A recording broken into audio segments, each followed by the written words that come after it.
The group traveled through the green home, where the forest itself seemed to part before them, making their journey swift and unimpeded. Roots untangled and dense brush thinned, as if the very land were guiding them. By late evening, they arrived at the Stone Lady, the sacred gathering place of the Long Fang clan. As they approached, they observed over 100 clan members scattered about, tending to their evening tasks, caring for children, and living their lives under the serene twilight. Near the towering statue of the Stone Lady, Kaelin stood in quiet conversation with the revered speaker of the dead. The group approached cautiously, with Minnow ever wary, taking refuge high in the treetops, uncomfortable in the presence of so many elves. The speaker of the dead, Kaine, is the most sacred figure within the clan. It is her duty to perform the Senfei, the dream of the dead, a ritual that preserves the memories of the deceased through the ritualistic consumption of their body. This ritual is a lifeline for the Shi, who believe they were once immortal like all Fae, but were cursed with mortality in ages past. The Senfei allows them to retain a semblance of that lost immortality, passing down the memories, experiences, and essence of each Shi through generations. Kaine, ancient and revered, is said to be the oldest living Shi, and when she speaks, it is with the weight of centuries.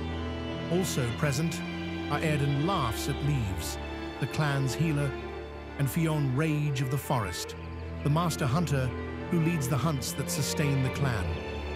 As the group approached, Kaelin asked Sita to step forward. He revealed that they had been scrying on the group's progress, only to have their visions suddenly cut off. To their shock, the group learned they had been missing for over a week. Sita recounted their journey, finding Minnow, meeting with Olenna as foretold, their encounters with the Boggards, the creeping darkness of the forest, the battle with the Gnolls, and finally, their pact with the Fae to save Phelan. As Sita shared their tale, Erden quietly tended to the still unconscious Phelan, whisking her away to heal her wounds. Kaelin explained that Fae magic is unpredictable, and time flows differently in their realms. Though the group believed they had rested for only a day in the Golden Cavern, a week had passed in the material world. He expressed relief that they did not stay longer, as extended exposure to the Fae realms can drive elves mad.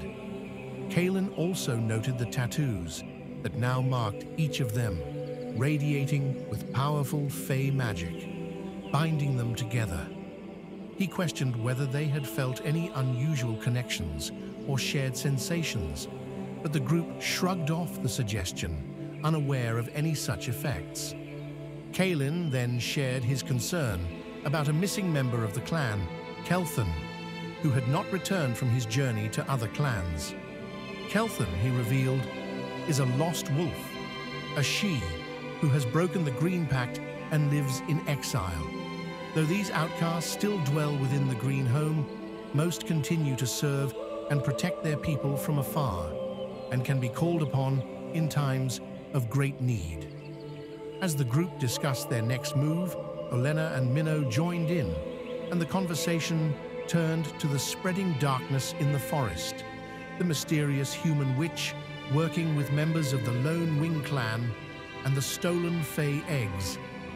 With a pact binding them to return the eggs and enact the Fae's vengeance if they failed, the group resolved to track down the Lone Wing clan members responsible and the human witch who led them. Kaelin advised them to find Kelthan, the lost wolf, who might have valuable knowledge. The group decided to rest for the night, planning to set out toward the territory of the Lone Wing clan to the northeast at dawn. Before they retired, Kaelin asked to speak privately with Sita and Minnow. He praised Sita for her strength and courage, encouraging her to find her voice for the trials ahead, assuring her that she was destined for greatness. When he turned to Minnow, the young elf became shy under Kaelin's gaze. Kaelin spoke warmly, praising Minnow's bravery and telling him how proud his parents would be. As Minnow's eyes filled with tears, Kaelin gently wiped one away, and in its reflection, Minnow saw the smiling faces of his parents. Whenever the world grows dark, Minnow, remember this tear and how it made you feel. You are never alone. They are always with you. The tear dissolved into Minnow's hand, filling him with a comforting warmth as Kaelin smiled and placed a reassuring hand on his shoulder. The next morning, the group awoke to a bright and sunny day. Kaelin, deep in meditation before the Stone Lady, remained undisturbed as they quietly departed. Their journey through the Green Home was uneventful until late afternoon when they stumbled upon a dead badger lying in a patch of grass. Erget approached cautiously while the rest of the group held back. Suddenly, a massive dire wolf lunged from the nearby forest, growling fiercely as it protected its meal. Erget, in a sudden burst of aggression, grappled with the beast, forcing its jaws open. The group watched in shock. Do not attack the beasts of the Green Home unless provoked. Minnow leaped from the trees, pleading it was just trying to eat its dinner. Erget, blinded by rage, threw Minnow off and struck him with the butt of his sword, nearly knocking the boy out. Sita, quick to act, summoned vines to ensnare the wolf, and then unleashed a savage attack with claws empowered by the spirits of the forest. As the dire wolf fell, Erget, still in a blood rage, turned his fury toward Minnow.